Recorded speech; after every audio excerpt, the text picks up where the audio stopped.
তোমার কোনো কিছুর প্রয়োজন নেই, সবই তোমার কাছে আছে, তাই তুমি খোদা। আমার সব কিছুর প্রয়োজন, কিছুই আমার কাছে নেই, তাই আমি বান্দা।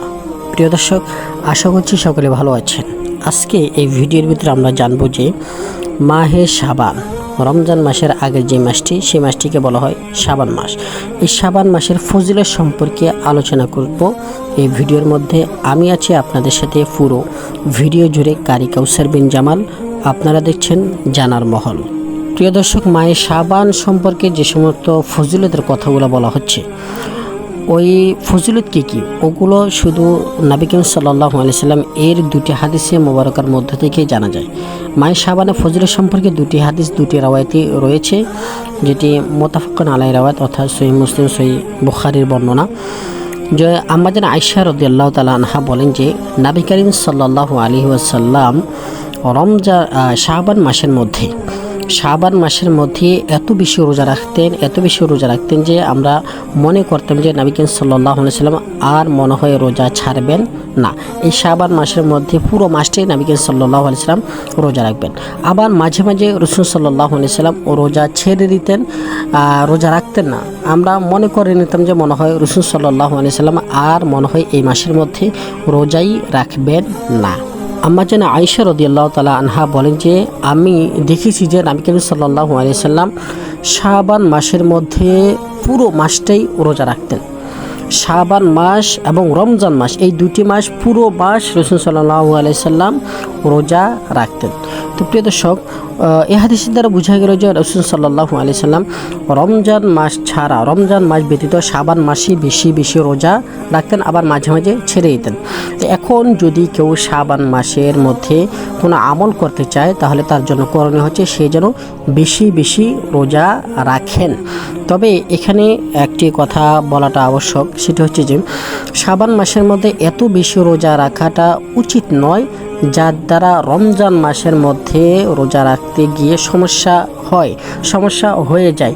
এত বেশি রোজা রাখাটা উচিত নয়। কিছু সময় রোজা রাখবে, কিছু দিন রোজা রাখবে না, কিছু দিন রোজা রাখবে। এইভাবে শাবান মাসের মধ্যে যদি কেউ চায় নেক আমল করতে, এটাই সে করতে পারে। এমনিভাবে আবু দাউদের বর্ণনা, হযরতে আয়েশা রাদিয়াল্লাহু তাআলা আনহা বলেন যে নবী করিম সাল্লাল্লাহু আলাইহি ওয়াসাল্লাম এর আরবে 12 মাসের মধ্যে সবচেয়ে মহাব্বতের দুইটি মাস হচ্ছে রোজা রাখার জন্য শাবান মাস এবং রমজান মাস। রাসূল সাল্লাল্লাহু আলাইহি সাল্লাম শাবান মাসের মধ্যে পুরো মাসে রোজা রাখতেন। এর আগে হাদিসের ভিতরে বলেছিলাম যে কিছু সময় রোজা রাখতেন, কিছু সময় ছেড়ে দিতেন। এই শাবান মাসটি হচ্ছে রাসূল সাল্লাল্লাহু আলাইহি সাল্লামের জন্য অত্যন্ত মুহাব্বতের মাস এবং রমজান মাস রোজা রাখার জন্য। শাবান মাসে রোজা রাখার পরেই নবী করিম সাল্লাল্লাহু আলাইহি সাল্লাম রমজান মাসে রোজা রাখতেন। তো প্রিয় দর্শক, এই দুটো হাদিসের দ্বারা বুঝলাম যে যদি কেউ শাবান মাসের মধ্যে কোনো নেক আমল করতে চায়, তাহলে সে যেন বেশি করে রোজা রাখে। প্রিয় দর্শক, নবী করিম সাল্লাল্লাহু আলাইহি সাল্লাম কিছু দিন রোজা রাখতেন, কিছু দিন রোজা রাখতেন না। এই মর্মে সহিহ মুসলিমের একটি বর্ণনা পাওয়া যায় যে ওখানে রাসূল সাল্লাল্লাহু রাবি বর্ণনা করেন যে নবী করিম সাল্লাল্লাহু আলাইহি সাল্লাম শাবান মাসের মধ্যে বেশি থেকে বেশি রোজা রাখতেন। শাবান মাসের মধ্যে বেশি রোজা রাখতেন এবং কিছু দিন কিছু সময় রোজা রাখা ছেড়ে দিতেন, রোজা রাখা বন্ধ রাখতেন, রোজা রাখতেন না। এছাড়া উম্মে সালমা রাদিয়াল্লাহু তাআলা আনহা বলেন যে আমি নবী করিম সাল্লাল্লাহু আলাইহি সাল্লামকে শাবান মাস এবং রমজান মাস ব্যতীত অন্য কোনো মাসে এত বেশি রোজা রাখতে দেখি নেই। নবী করিম সাল্লাল্লাহু আলাইহি ওয়াসাল্লাম শাবান মাসের মধ্যে বেশি থেকে বেশি রোজা রাখতেন।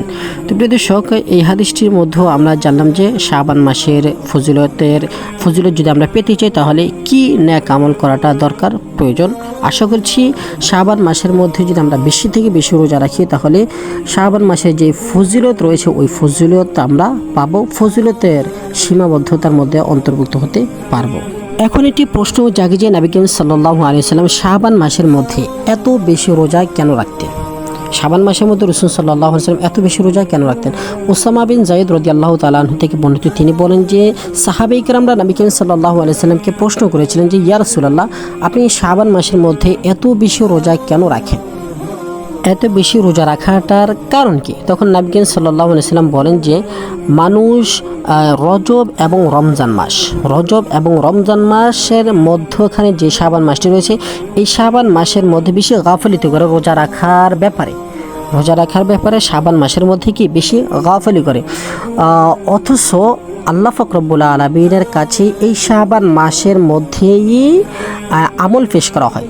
সমস্ত মুমিন মুসলমানদের আমল আল্লাহ পাক রব্বুল আলামিনের কাছে এই শাবান মাসের মধ্যে পেশ করা হয়। তো আমি চাই যে আল্লাহর কাছে যখন আমার আমল নামে পেশ করা হবে তখন আমি যেন রোজাদার অবস্থায় থাকি। তো প্রিয় দর্শক, এই হাদিসের দ্বারা বুঝতে পারি যে এই নয়তো আমরা রোজা রাখতে পারি যে রোজা রাখা হচ্ছে শাবান মাসে আল্লাহ পাক রব্বুল আলামিনের হাবিবের সুন্নত, এবং এই মাসে আল্লাহ পাক রব্বুল আলামিনের কাছে আমল পেশ করা হয়। সুতরাং আমার আমল যখন আল্লাহর কাছে পেশ করা হবে আমি তখন যেন রোজাদার অবস্থায় থাকি, আল্লাহ পাক রব্বুল আলামিন যেন আমাকে রোজাদার অবস্থায় দেখেন, এই নিয়তে আমরা রোজা রাখতে পারি। প্রিয় দর্শক, এখানে আরেকটি বিষয় ক্লিয়ার করা প্রয়োজন বোধ মনে করছি, সেটি হচ্ছে যে শুধু প্রতি বছরই শাবান মাসে আমাদের আমল আল্লাহর কাছে পেশ করা হয়, বিষয়টি এরকম নয়। বরঞ্চ অন্যান্য হাদিসের মধ্য থেকে জানা যায় যে দিনের মধ্যে মাগরিব, আসর এবং ফজরের সময় আমাদের আমল পেশ করা হয়, এবং প্রতি সপ্তাহের মধ্যে সোমবার এবং বৃহস্পতিবার আমাদের আমল পেশ করা হয়, এবং প্রতি বছরের মধ্যে শাবান মাসে আমাদের আমল পেশ করা হয়। তো নবী করিম সাল্লাল্লাহু আলাইহি ওয়াসাল্লাম বলেন যে আমি শাবান মাসে এই জন্যই বেশি বেশি রোজা রাখি যেন আমার আমল আল্লাহ পাক রব্বুল আলামিনের কাছে যখন পেশ করা হবে তখন যেন আমি রোজাদার অবস্থায় থাকি। তো প্রিয় দর্শক, এই ছিল শাবান মাসের ফজিলত সম্পর্কে কিছু হাদিস আপনাদের সামনে রাখলাম। আশা করছি আপনারা এর থেকে অনেক উপকৃত হবেন। আমার জন্য দোয়া করবেন, আল্লাহ সুবহানাহু ওয়া তাআলা যেন আমার মিত্র ঈমানের আঙ্গিনী করে। আসসালামু আলাইকুম ওয়া রাহমাতুল্লাহি ওয়া বারাকাতুহু।